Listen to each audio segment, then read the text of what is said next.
Rudy Giuliani's checking account is in the red as he faces over $152 million in debt.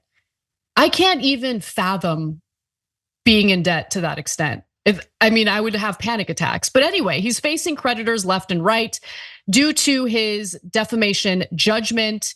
Now, Giuliani is disputing the millions of dollars he owes to creditors in at least 10 lawsuits against him. And there are several charges that he doesn't dispute.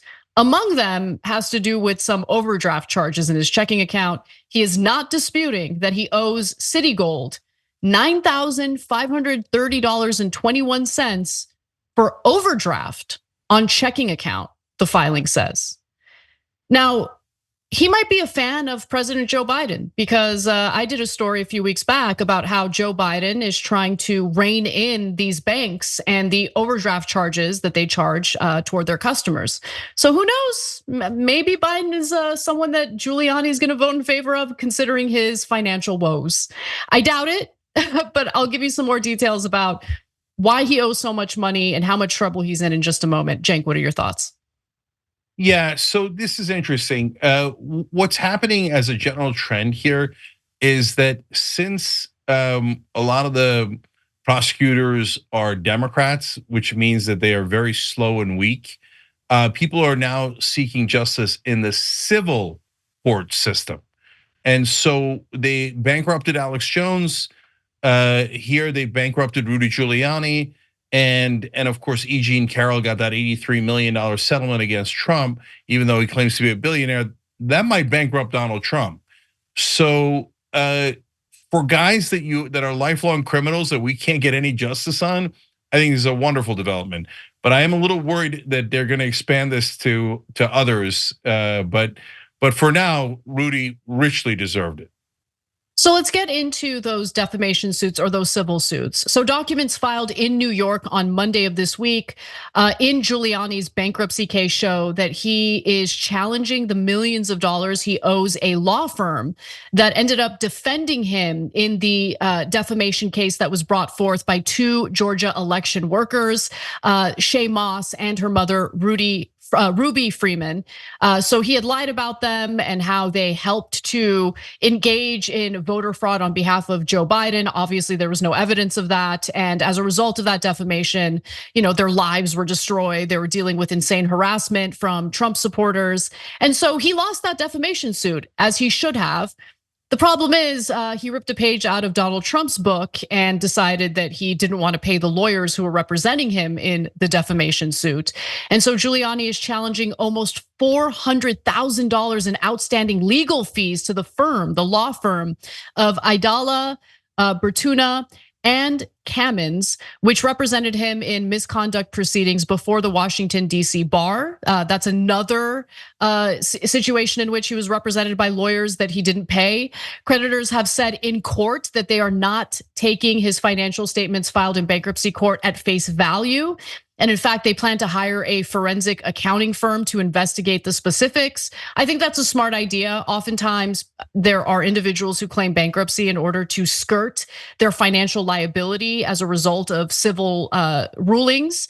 But I do think that Giuliani probably is broke. If you can recall, he wanted to put his Manhattan apartment up for sale. He had a lot of difficulty selling it. And the reason why he was trying to sell it was to pay some of his bills. And he begged Donald Trump to help him financially. Trump held a fundraiser for him, and I think they raised some money there, but clearly not enough.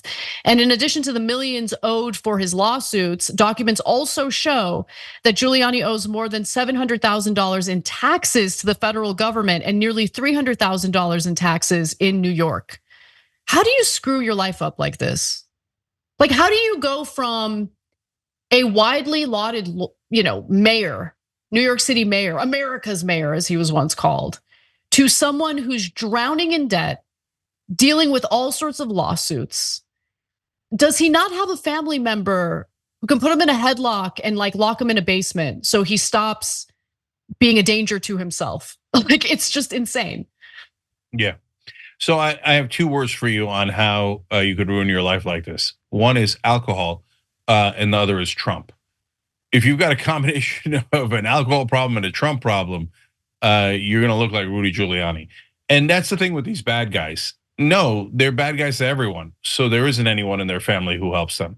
In fact, his scummy son was trying to use his dad's fame to run for political office as his dad was falling apart at the seams. But he's pushing him in front of cameras into the spotlight so that he could take advantage of his dad. So that's the kind of family that Rudy has raised. And so, no, they did not come to his defense. But look, maybe there's an opportunity here for Rudy Giuliani to do to Trump what Trump has done to him, because apparently Giuliani owes Trump some money. Giuliani is challenging a $35,000 debt to the Emerald Dunes Club in Palm Beach, Florida. But he does not appear to dispute that he owes nearly $650 in membership dues to the Trump International Golf Course in West Palm Beach. So $650 is not that big of a deal compared to how much Donald Trump allegedly owes Giuliani for his attorney services. I can't imagine those were top-notch quality attorney services, but nonetheless, a lot of people owing a lot of people money. Yeah, and there's no honor among thieves. So Rudy's not paying Trump back, and Trump's got a much bigger bill to Rudy. And of course, Trump's not paying him. Trump never pays his bills. And that's because he's a terrible person. And again, MAGA loves it. If you enjoyed this video, that's because of our members. They make us independent, they make us strong, and they make us honest. Become a member today by hitting the join button below.